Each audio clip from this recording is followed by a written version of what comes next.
Salut, bonjour à toutes, j'espère que vous allez bien. Je suis Mounia et je suis ravie de vous retrouver enfin pour une nouvelle vidéo sur ma chaîne C'est les Sereines, dans laquelle nous allons parler pour la première fois de relations de couple. Nous avons tendance à croire que la complicité entre deux personnes, on la trouve seulement entre amis, entre copines, parce que on a les mêmes points communs, on se soutient, on se comprend, on agit dans le même sens.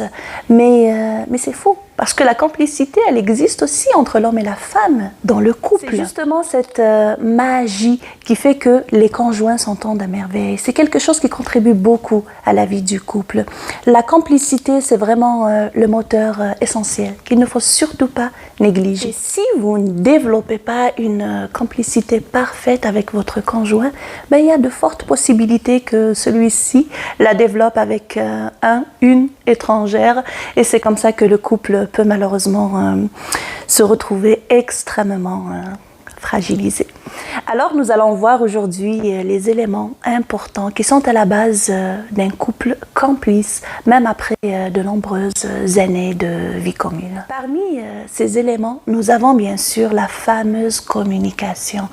Tout le monde le dit, tout le monde le sait, la communication est la clé d'une relation saine. Il faut se parler de nos émotions, dire à haute voix nos peines, nos colères, mais aussi ne pas avoir peur de dire les jolies choses. La communication est à la base d'une relation solide. Il faut que les deux partenaires parviennent, il faut qu'ils arrivent à exprimer leurs émotions, leurs sentiments, leur envie, leurs besoins et leurs déceptions. Vous savez, nos maris ne peuvent pas savoir ce qui se passe dans notre tête si on ne le dit pas.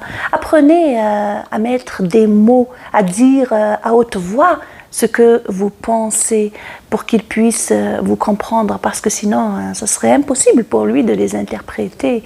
Ce qui vous attriste, ce qui vous met en colère, ce qui vous rend heureuse, une communication franche et une très belle écoute sont vraiment les clés d'une bonne relation complice. Et bien sûr, l'autre élément très important pour maintenir et garder la complicité dans notre couple, c'est le respect. C'est sûr qu'on ne sera pas toujours d'accord, c'est une certitude mathématique, c'est quand même plus 1 est égal à 2. Les chicanes et les disputes font partie de la vie amoureuse, de la vie du couple, hein, mais il faut vraiment savoir et être capable de communiquer et d'argumenter dans le respect.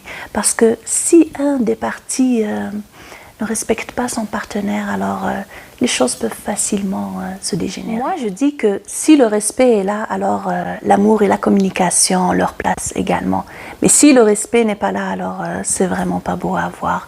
Je sais que nous, les femmes, nous avons tendance à nous emporter très facilement. Je suis sûre qu'il y a des hommes aussi qui s'emportent très facilement, mais là, je parle plus aux femmes. Alors, s'il vous plaît, faites attention. C'est très important de garder le respect dans notre couple. Et aussi, c'est bon à savoir qu'un couple devient de plus en plus complice lorsqu'il a des objectifs, des projets en commun. Le fait de fonder une famille en est un, par exemple, de se marier, d'avoir des enfants, d'acheter une maison, de partir en voyage. Comme ça peut être aussi faire des promenades ensemble, pratiquer un sport, lire un livre ensemble, apprendre quelque chose de nouveau, acheter un bien ensemble. Le fait d'avoir des buts comme ça va vraiment beaucoup vous unir. Un couple doit être capable de se projeter ensemble. C'est ça qui va rajouter une certaine sérénité, une certaine stabilité. C'est très important d'avancer dans la vie vers des projets communs. Et faites attention à ce que chacun de vous ne continue pas à avoir toute une vie de son côté. Cherchez et trouvez des choses à faire à deux. Évidemment, pour être heureux et complice dans son couple, il est primordial de se faire confiance. Oui, la jalousie est parfois un sentiment qui ne se contrôle pas, mais il ne faut surtout pas que ce sentiment soit justifié. Il faut savoir que la confiance ne se limite pas en la fidélité. Il faut sentir que notre conjoint est pour nous un élément de sécurité. Savoir qu'il est et qu'il sera capable d'être présent et solide lorsque nous rencontrons des difficultés et vice-versa, bien sûr. Il faut être sincère et honnête avec votre partenaire. Lorsque vous êtes transparente et que vous lui exprimez ou vous lui dites le fond de votre pensée, ce qui se passe dans votre tête, vous démontrez ici votre confiance envers lui, envers votre conjoint. Et c'est pareil pour lui. Lorsque votre conjoint vous dit ce qu'il pense, il démontre ici sa confiance en vous.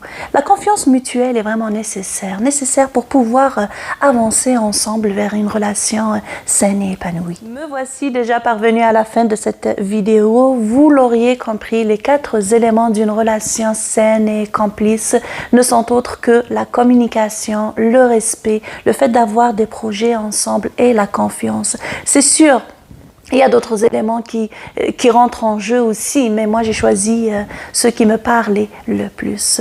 Merci de m'avoir écouté. Prenez soin de votre couple, prenez soin de vos enfants, prenez soin de vous et à très bientôt. Bye.